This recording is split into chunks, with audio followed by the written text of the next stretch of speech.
तो राजा सगर की कथा हम आप लोगों से चर्चा कर रहे हैं। इक्ष्वाकु वंश के राजा थे, उनकी 2 पत्नियां थी।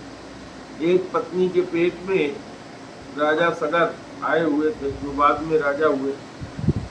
तो उनकी दूसरी पत्नी ने उनके पहली पत्नी को इस तरह का जहर दे दिया कि बच्चा पेट में न रुके, बच्चा मर जाए, गिर जाए। तो गुरु वशिष्ठ के पास भाग करके राजा गए और उन्होंने जाने के बाद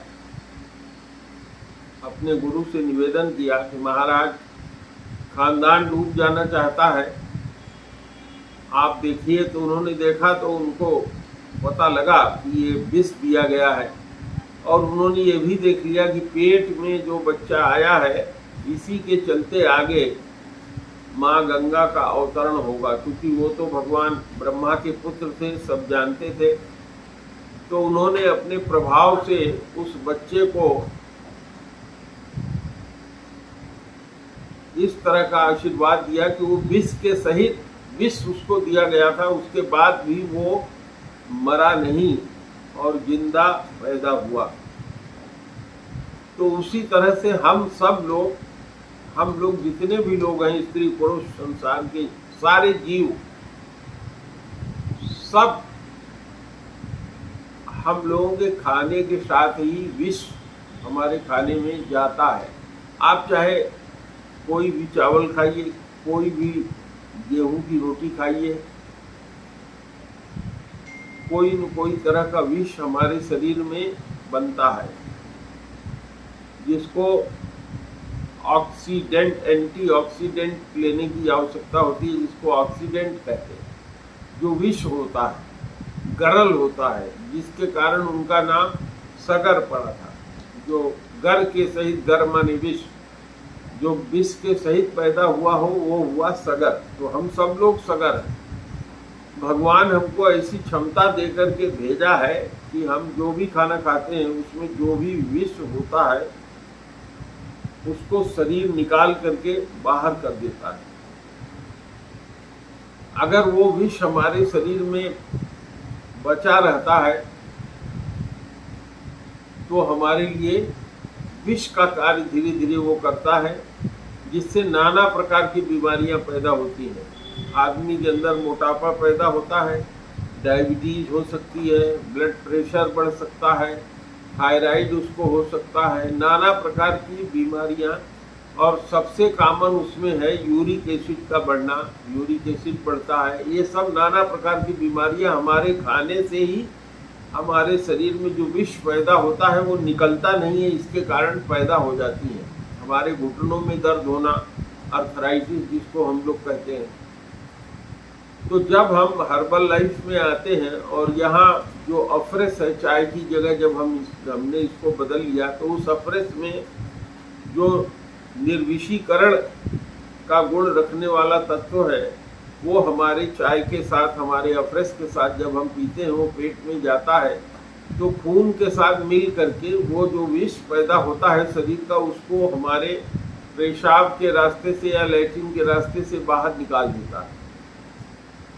हम अगर इसको नहीं पीते रहते हैं तो वो विष हमारे शरीर में रहता है, जिसके कारण हमें गैस बनती है। हमें कुछ लोगों को खून जो बवासीर का निकलता है वो बवासीर हो जाता है, नाना प्रकार की चीजें पैदा होती हैं। तो इसके अंदर जो एंटीऑक्सीडेंट होता है वो हमको फायदा पहुंचाता है। इसी तरह से हम लोग जितने भी प्रोडक्ट लेते हैं, इसका जो प्रोटीन है, हाइड्रेट 24 है, या जितने भी आइटम हम लेते हैं, प्रोबायोटिक है। हमारा जो प्रोबायोटिक होता है उसमें 2 करोड़ से ज़्यादा बैक्टीरिया होते हैं, 2 बिलियन बैक्टीरिया होते हैं, जो गुड बैक्टीरिया होते हैं, जो हमारे पेट को ठीक रखते हैं। तो हमारे पेट में क्या होता है, हम जो दही खाते हैं अपने घर की जमाई हुई, जो हम दूध पीते हैं, उसमें बहुत से ऐसे तत्व होते हैं। यह जो दूध हम पीते हैं, ये दूध पहला तो शुद्ध नहीं होता, दूसरे अगर आप अपने घर का भी पी रहे हैं तो ये दूध गाय अगर आपने रखी है तो गाय के बछड़े के लिए है, और भैंस का दूध अगर आप ले रहे हैं तो वो उसके बछड़े के लिए। तो हमारे शरीर में वो जा करके बहुत से ऐसे तत्व छोड़ देता है जिसकी हमारे शरीर को आवश्यकता नहीं रहती है, वो विष की तरह से ही कार्य करता है। इसी तरह से गेहूं में भी, चावल में भी सारे ऐसे तत्व होते हैं। इसलिए अब हमको आज के जीवन में सप्लीमेंट्स लेने की आवश्यकता होती है। हम इसीलिए अफ्रेश लेते हैं, हम शेक पीते हैं, हम बाकी चीज़ें अपने शरीर को देते हैं ताकि शरीर जो है वो शुद्ध हो जाए। हम लोगों ने, जितने लोगों ने इसमें किया है तो वो उसको जानते हैं। आज हम लोगों से चर्चा मीराबाई जी पर करना है। मीराबाई राजपूत खानदान, राजस्थान में राणा खानदान में उनकी शादी हुई थी और राजपूत खानदान में वो पैदा हुई थी। उनकी माता बहुत भक्त थी। उनके माँ का नाम नहीं मिलता, क्या नाम था उनके माँ का, उनके पिता का। उनके माँ और बाप जब भगवान कृष्ण की पूजा करने जाते थे तो वहाँ जो मंदिर में पुजारी रहते हैं, एक दिन पुजारी से छोटी मीरा थी, उन्होंने पूछा कि हे पुजारी जी, राजा खानदान की थी तो उनका कृष्ण का मंदिर अपना अलग था, तो उसी में पूजन के लिए जाती थी। तो उस बिटिया ने पूछा कि ये कृष्ण जी के बगल में कौन है? तो उन्होंने कहा, पंडित जी ने, पुजारी ने, कि ये राधा रानी है। तो उसने ये पूछा कि ये राधा रानी कौन है? तो पंडित जी जितना जानते थे उसके अनुसार उन्होंने बताया कि ये भगवान श्री कृष्ण की प्रेमिका है। तो मीरा ने पूछा कि भगवान की प्रेमिका है? कहा कि हाँ। तो कहा ये भगवान से प्रेम करती थी, इनकी शादी भगवान से नहीं हुई थी? तो उन्होंने कहा कि हाँ। फिर पंडित जी ने उनको बताया कि हर जीव के जो पति हैं वो भगवान है, केवल भगवान ही एक पुरुष है। बाकी जितने भी जीव हैं, चाहे स्त्री के शरीर में पैदा हुए हों, चाहे पुरुष के शरीर में पैदा हुए हों, वो सबके सब भगवान के अंश हैं। एक केवल पुरुष भगवान को ही कहा जाता है, भगवान श्री कृष्ण को। बाकी जितने हैं सब पुरुष नहीं कहे जाते। तो मीराबाई ने बचपन में, जब छोटे बच्चे होते हैं तो उन्हें पता नहीं होता कि हम लड़की हैं कि हम लड़के हैं। थोड़ा बड़ा होने के बाद हम में से हर एक को मालूम हुआ कि हम पुरुष हैं, हम स्त्री हैं, हम महिला हैं, हम पुरुष हैं। यह भाव बाद में पता लगता है। मीरा ने बचपन में ही भगवान कृष्ण को पुजारी के बताने से यह मान लिया कि जब ये सबके पति हैं तो हमारे भी पति यही है। मीरा ही ने मान लिया कि भगवान ही हमारे पति हैं। और राजपूत खानदान की उस बेटी ने जब मन में मान लिया कि मेरी शादी, यही एक अकेले पति हैं, इनसे मेरी शादी हो गई, तो जब मीरा धीरे धीरे बड़ी हुई, शादी के लायक हुई, तो उसके माँ बाप ने उसकी शादी राणा से कर दिया। राणा के परिवार में जब ये शादी होकर के गई तो इसने खुलेआम कह दिया अपने पति से कि मेरे पति तो गिरधर गोपाल है, मेरा कोई और दूसरा नहीं है। मीरा जब अपने शादी से पहले भी अपने घर रहती थी तो मंदिर में रोज भगवान का पूजन करने के लिए जाती। तो भगवान की वो इतनी भक्त थी कि बचपन से उसको ये पता था कि भगवान हैं और भगवान अपने भक्त के बुलाने से आते हैं।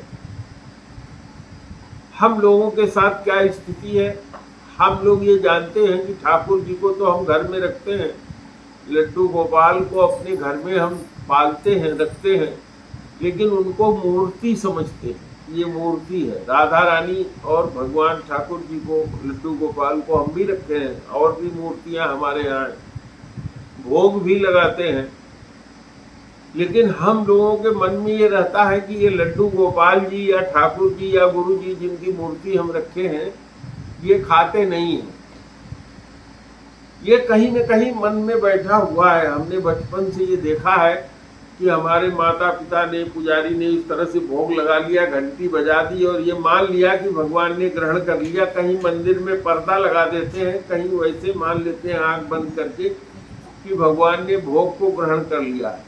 कहने का मतलब क्या है, हमको इस बात का वास्तव में विश्वास नहीं है कि इसमें भगवान है, और हम सच्चे मन से पुकारेंगे तो वो आएंगे। इसी नाते हमारे आपके पुकारने से भगवान नहीं आते। लेकिन मीरा को जब एक बार अवसर मिला, पुजारी ने कहा कि मैं नहीं रहूंगा बिटिया, तुम पूजन कर देना। मीरा दूध लेकर के गई थी भगवान को भोग लगाने के लिए। उसका छोटा उम्र था, उसको पूरा विश्वास था कि भगवान आएंगे और मेरे दूध का भोग लगाए। मीरा ने वहां वो दूध और खीर रख दिया और भगवान के भजन में तन्मय हो गई, और उसने ये कहा कि जब पुजारी जी के कहने से आप भोग लगाते हो तो हमारे कहने से भोग आप क्यों नहीं लगा रहे हो, नहीं आ रहे हो। उसके दिमाग में ये था कि भगवान हमारे भक्ति से प्रसन्न नहीं है, और कहते ये हैं कि भगवान ने प्रकट होकर के दूध ग्रहण किया, खीर खाया। उसके बाद से प्रतिदिन वो भगवान को भोग लगाने आती। लोगों ने कहा कि ये बिल्कुल गलत है, भगवान कभी प्रकट नहीं हो सकते, कभी वो खा नहीं सकते। मीरा ने दिखा दिया। मीरा जब शादी होकर के गई तो उसने अपने पति को जब पति मानने से अस्वीकार कर दिया, तो मीरा को जहर का प्याला दिया गया, जहर मिला करके दिया गया, और उसको कहा गया कि ये जहर है, क्योंकि तुम राजपूत खानदान की बेटी हो और तुम्हारी शादी होकर के हमारे यहाँ आई है, और तुम साधुओं के बीच बैठती हो, घूंघट नहीं करती हो, भगवान को अपना पति मानती हो। मीरा ने अपने भजन में लिखा है, संतन धिग बैठ बैठ लोक लाज कोई, अब तो बेल फैल गई जानत सब कोई, दास मीरा लाल गिरधर होनी सो होई। इस तरह से मीरा ने जहर के प्याले को ले करके भगवान को भोग लगा के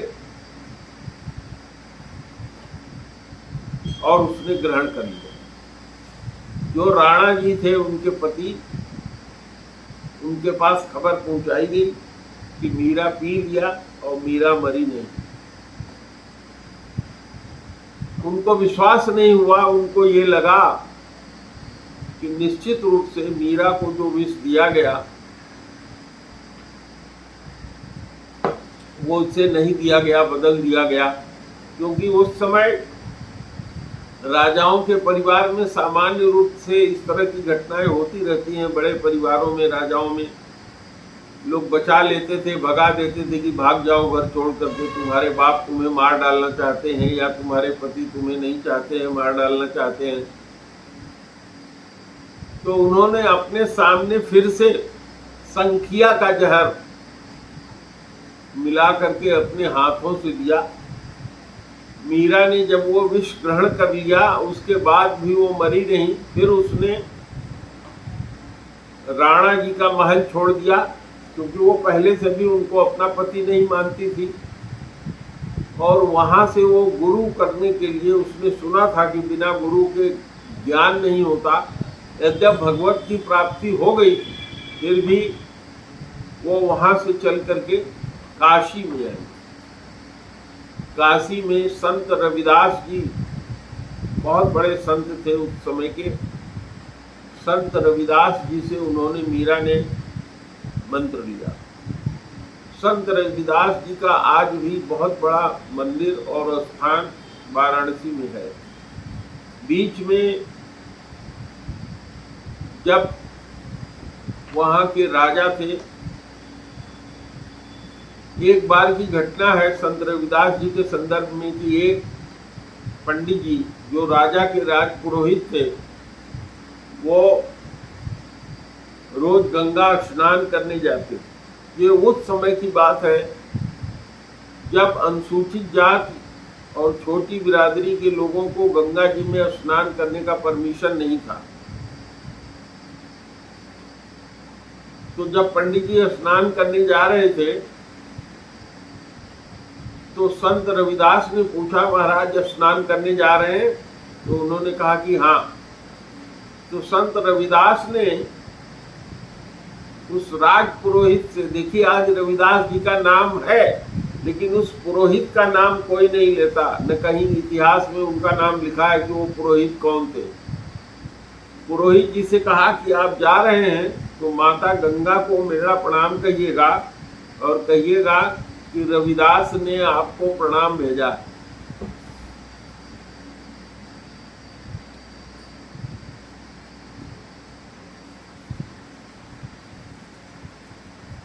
महाराज जी गए, गंगा जी में स्नान किया और उनको यह बात विस्मृत हो गई कि रविदास जी ने कहा है माता को प्रणाम करने को। थोड़ी देर बाद जब वो वहां से निकले तो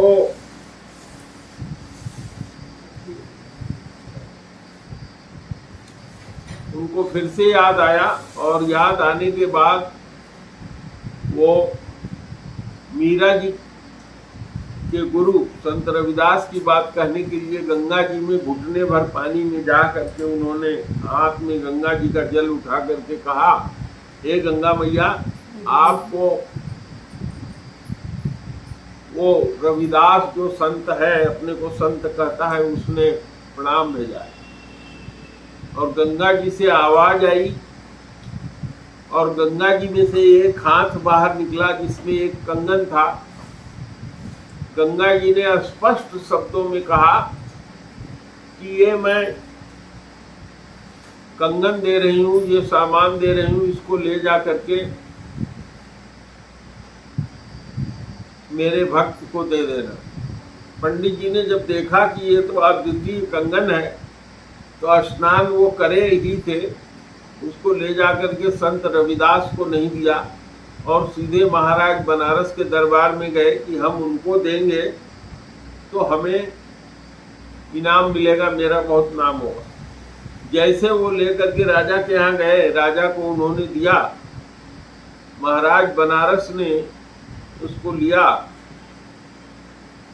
जो राज पुरोहित थे उनको दान दक्षिणा बढ़िया दिया और अपने रानी को उसे प्रदान किया। रानी ने अपनी बेटी को दे दिया।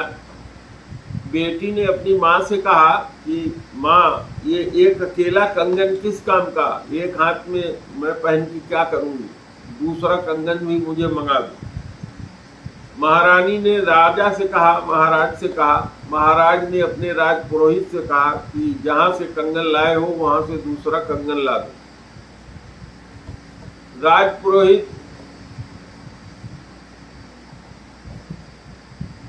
प्रयास करते रहे, बार बार कहते रहे ठीक है महाराज मैं ले आऊंगा। और जितने सोनार थे जिनके यहाँ कंगन बनता था, सबके यहाँ वो उस कंगन को लेकर के गए कि बन जाए, दूसरा कंगन बना दिया जाए जोड़ी का, लेकिन दूसरा कंगन कोई बना नहीं पाया। अंत में महाराज बनारस को उन्होंने सही बात तो बताई नहीं थी। महाराज बनारस ने कहा कि हे राज पुरोहित, अगर 3 दिन में मुझे उस तरह का कंगन आप ला के नहीं दे देते हो तो आपको फांसी दे दिया जाएगा। राजपुरोहित अपने घर आए। घर आकर के खाना पीना उन्होंने छोड़ दिया। जब शाम हुआ उनकी पत्नी ने पूछा कि खाना आज सुबह भी आपने ग्रहण नहीं किया, शाम को भी ग्रहण नहीं कर रहे हैं, बात क्या है?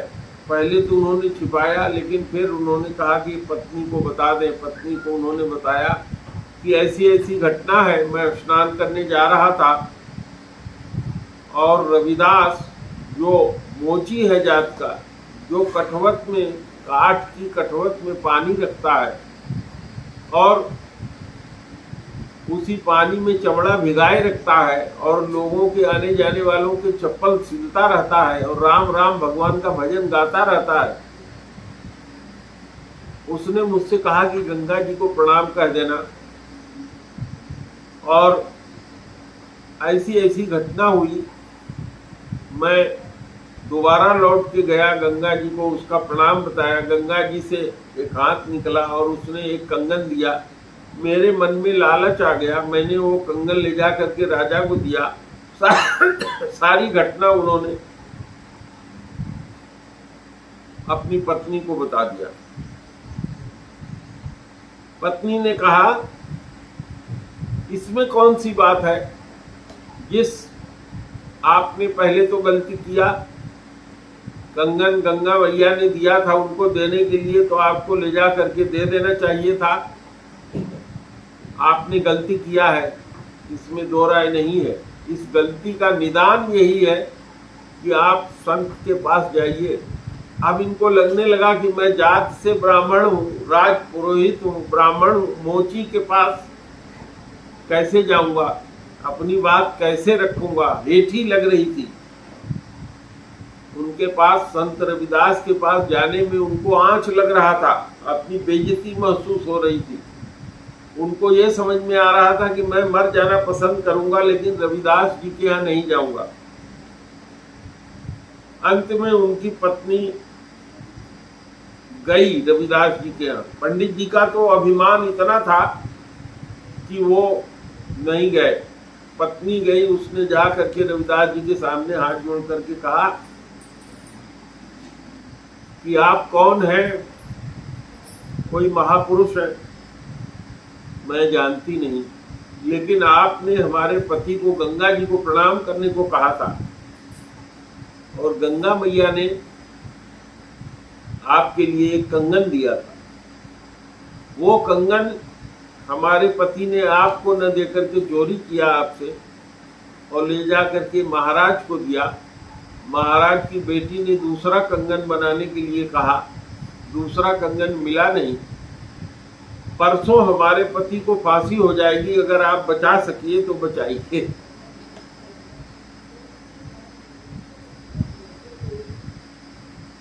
रविदास जी ने कहा कि आप जाके पंडित जी से कह दो कि वो निश्चिंत हो जाए, परसों तक कंगन मिल जाए।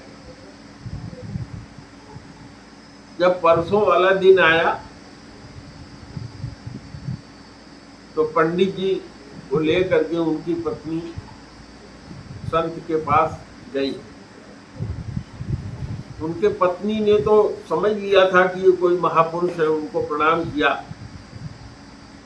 लेकिन पतिदेव जी को तब भी उनसे अपनी बात कहने में हेठी महसूस हो रही थी, क्योंकि ब्राह्मण थे, उनका झुकना संभव नहीं हो रहा था।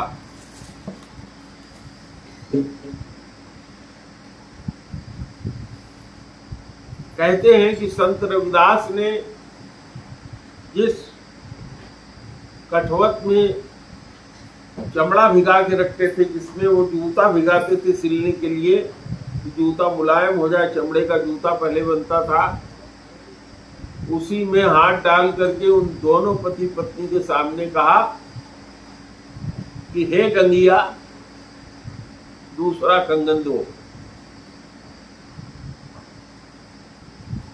और हाथ से जब बाहर निकाला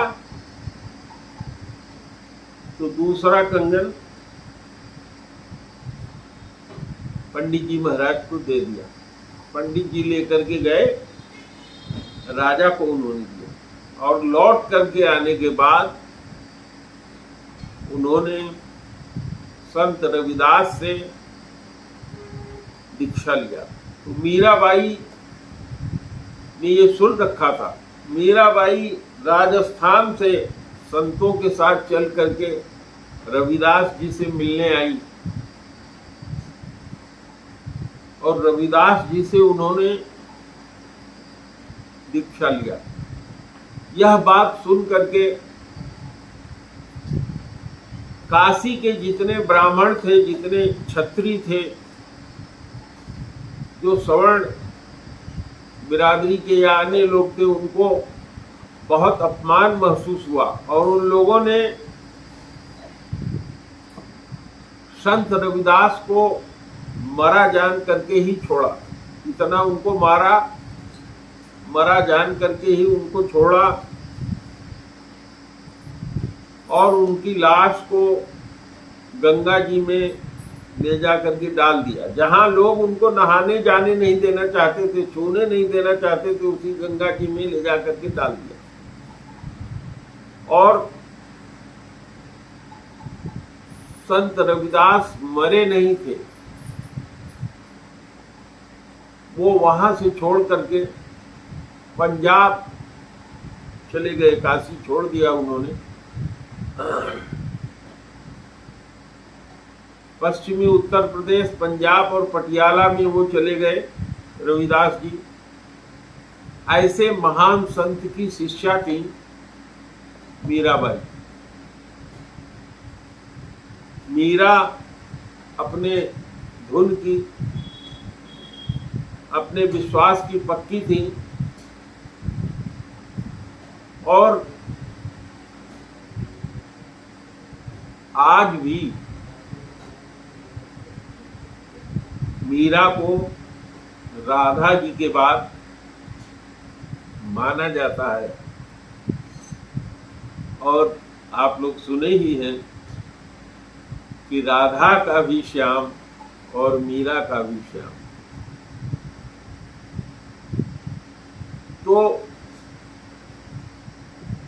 इस कथा से यह निष्कर्ष निकलता है कि अगर आपके मन के अंदर विश्वास नहीं है, जो रामचरितमानस में गोस्वामी जी ने लिखा है कि भवानी शंकरौ वंदे श्रद्धा विश्वास रूपिणो। भवानी क्या है? श्रद्धा है। भगवान शंकर क्या है? विश्वास है। अर्थात कहते हैं कि भवानी शंकर की मैं वंदना करता हूं, जो श्रद्धा और विश्वास के प्रतीक है। अर्थात बिना मां के पुत्र पैदा नहीं होता, तो बिना श्रद्धा के विश्वास पैदा नहीं होता। जब श्रद्धा उत्पन्न होती है तभी विश्वास उत्पन्न होता है। सबसे पहले श्रद्धा उत्पन्न होती है, तब विश्वास उत्पन्न होता है। और गोस्वामी जी ने लिखा है कि कौनो सिद्धि की बिन विश्वासा, बिना विश्वास के कोई सिद्धि हो नहीं सकती। श्री रामचरितमानस में इस घटना का बड़ा विस्तृत वर्णन मिलता है। रामचरितमानस को लोग केवल एक धार्मिक ग्रंथ मान लेते हैं और आज के समय में भी आपने देखा कि रामचरितमानस को लेकर के बरगलाने का प्रयास करते हैं। लोग स्त्रियों के लिए कहते हैं कि गोस्वामी जी ने लिखा है, ढोल गंवार शूद्र पशु नारी ये सब ताड़न के अधिकारी। नाना प्रकार से इस ग्रंथ की भर्त्सना और नाना प्रकार से उपेक्षा करने के लिए, ताकि बिरादरियां बट जाएं, उनका वोट सुनिश्चित हो जाए, यह व्यवस्था है। लेकिन श्री रामचरितमानस में स्वयं कथा जो शुरू होती है वो इसको पुष्ट करती है। रामचरितमानस की कथा शुरुआत करते हुए याज्ञवल्क्य जी से राम के बारे में भरद्वाज जी पूछते हैं कि राम कौन है, हमको आप जरा बताइए। और भरद्वाज जी को समझाते हुए याज्ञवल्क्य जी कहते हैं, क्या सुनाते हैं? भगवान शंकर की कथा। भगवान शंकर की क्या कथा सुनाते हैं कि एक बार त्रेता युग में भगवान शंकर माता पार्वती, माता सती के साथ कुंभज ऋषि के पास। कुंभज कौन थे? जो घड़े से पैदा हुआ। घड़े से कौन पैदा हो सकता है? जो घड़े से पैदा हुआ हो, अर्थात घड़े में ही जल समाहित होता है, जल में ही घड़ा समाहित हो जाता है। ऐसे छोटे यानी छोटे खानदान में पैदा हुए कुंभज जी जो महान ऋषि थे, उनके यहाँ कथा सुनने के लिए भगवान शंकर सती जी के साथ गए। सती जी को उस कथा पे विश्वास नहीं हुआ कि ये तो मेरे पति तो भगवान है और जिससे कथा सुनने आए हैं ये तो कुम्हार का लड़का है, कुंभज है। कुंभज का मतलब तो कुम्हार के घर में पैदा हुआ। तो उनको कथा पे विश्वास, श्रद्धा नहीं हुई। और जब भगवान शंकर और माता सती चलते हैं, कथा यही आती है, तो उनको दिखाई पड़ते हैं राम और लक्ष्मण सीता जी को खोजते हुए। भगवान शंकर उनको प्रणाम करते हैं, जय सच्चिदानंद कह करके प्रणाम करते हैं। सती जी पूछती हैं, तुम इनको सच्चिदानंद कह रहे हो? सच्चिदानंद माने ब्रह्म, ब्रह्म माने जो न जन्मता है न मरता है, जो अज होता है, अनादि होता है, जो इसका न नाम होता है न रूप होता है। ये राजकुमारों को, राजा के लड़कों को तुम सच्चिदानंद कह रहे हो?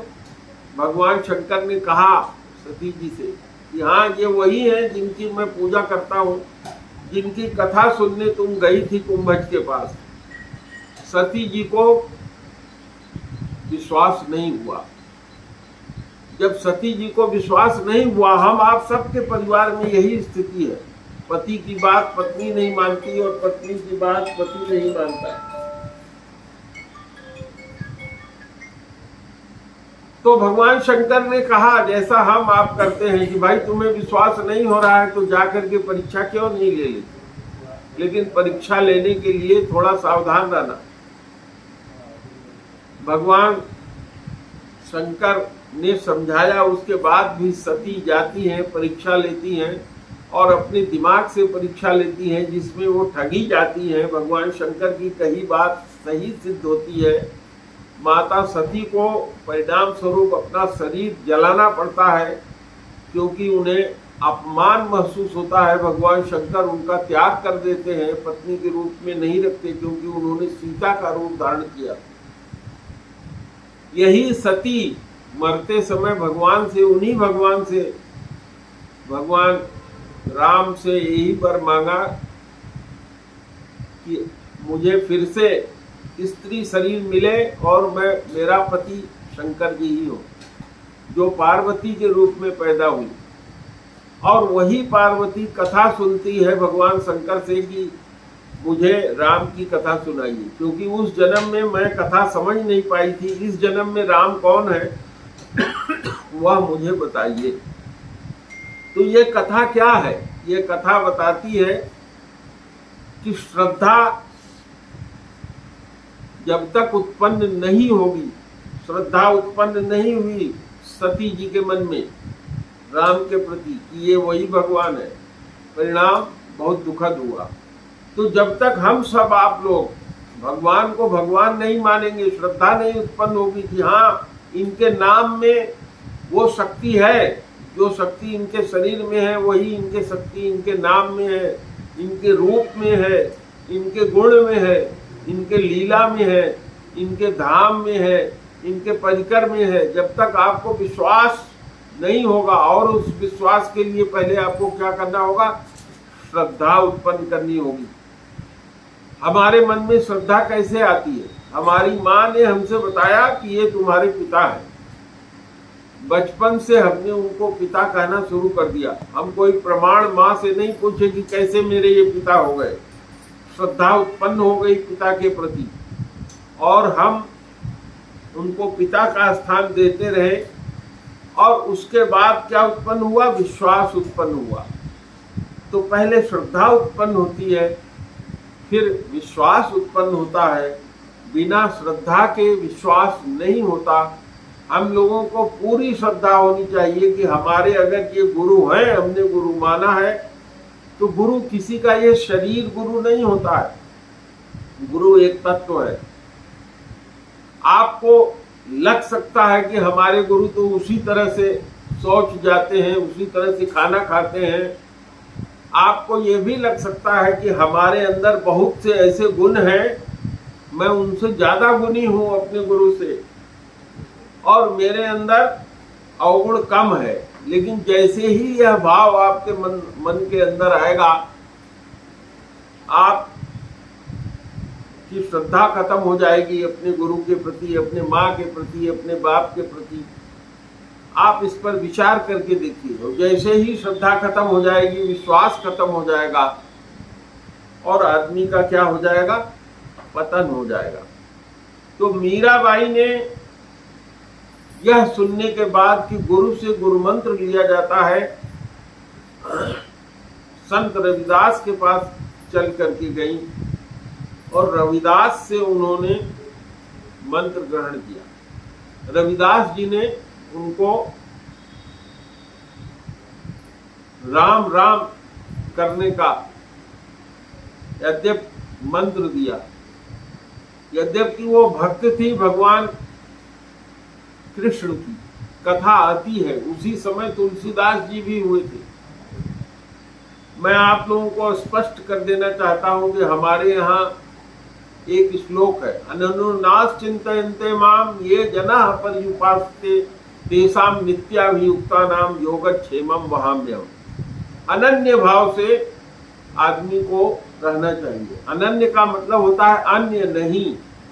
अन्य नहीं का मतलब, अगर हम मानते हैं कि हमारे गुरु यही है, तो हमारे मन में यही भाव होना चाहिए कि हमारे गुरु यही हैं। हो सकता है हमारे से कोई बड़ा नाम वाला, आपके गुरु से बड़ा नाम वाला, आपके गुरु से बड़ा संपन्न, आपके गुरु से ज्यादा सब तरह की प्रतिभा रखने वाला कोई मिल जाए, लेकिन जैसे ही आप अपने गुरु से श्रद्धा बदल करके उसके प्रति करेंगी, आपका पतन हो जाएगा।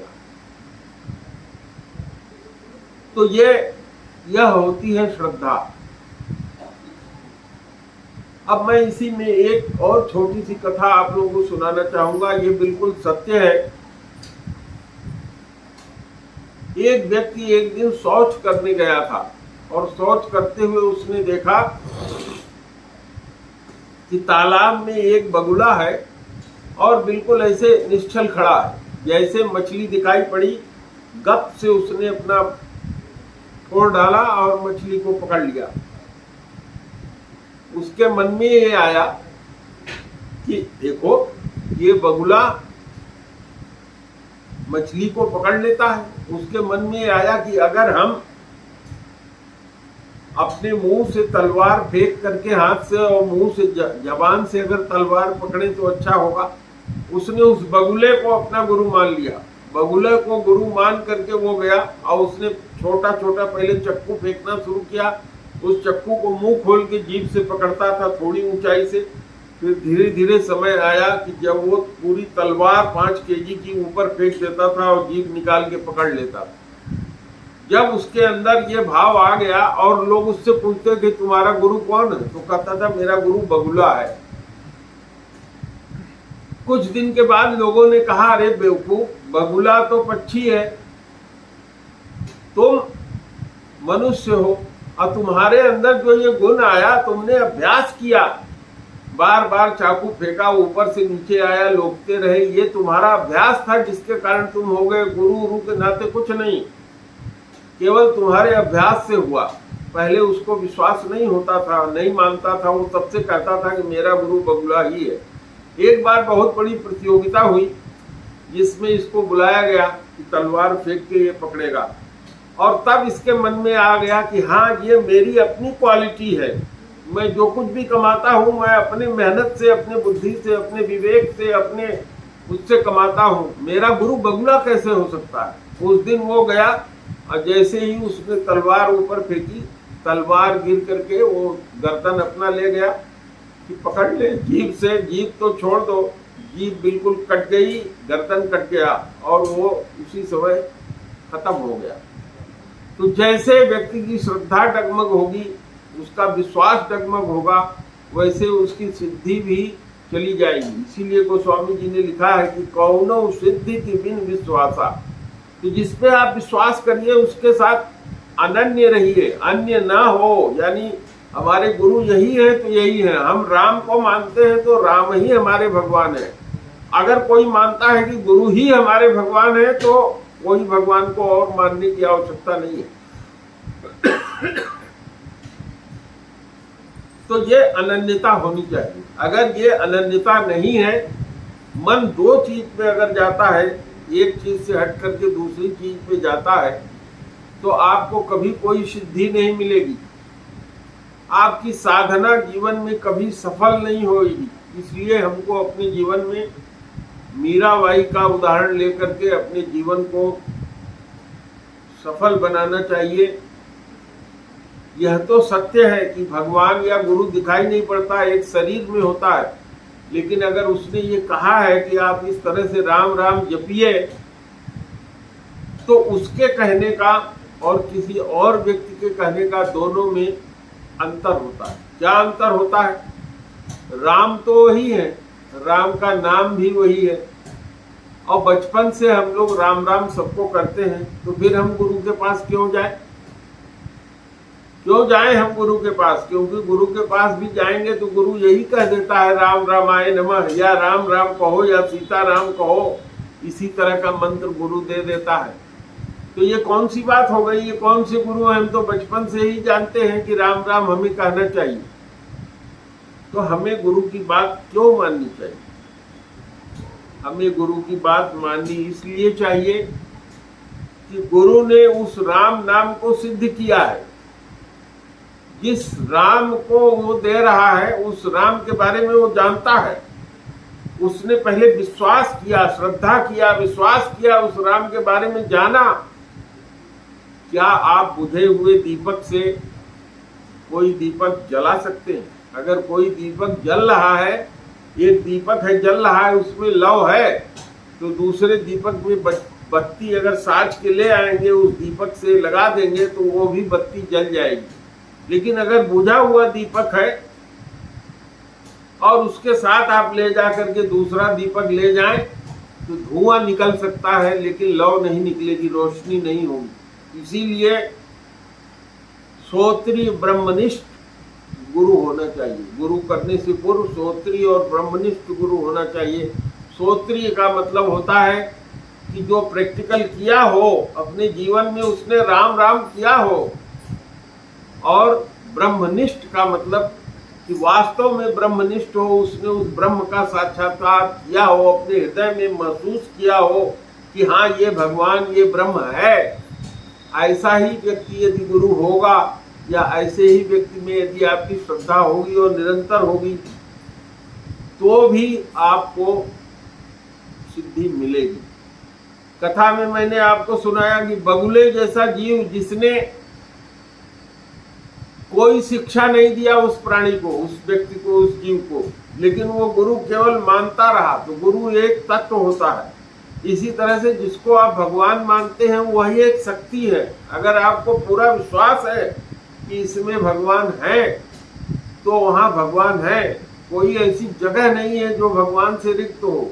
सब बात सही है, लेकिन हमको सब बातों पे नहीं चलना चाहिए, क्योंकि जो सबका है वो किसी का नहीं है। एक सिद्धांत है कि जो कहते हैं ये सबके हैं, तो इसका मतलब वो किसी के नहीं है।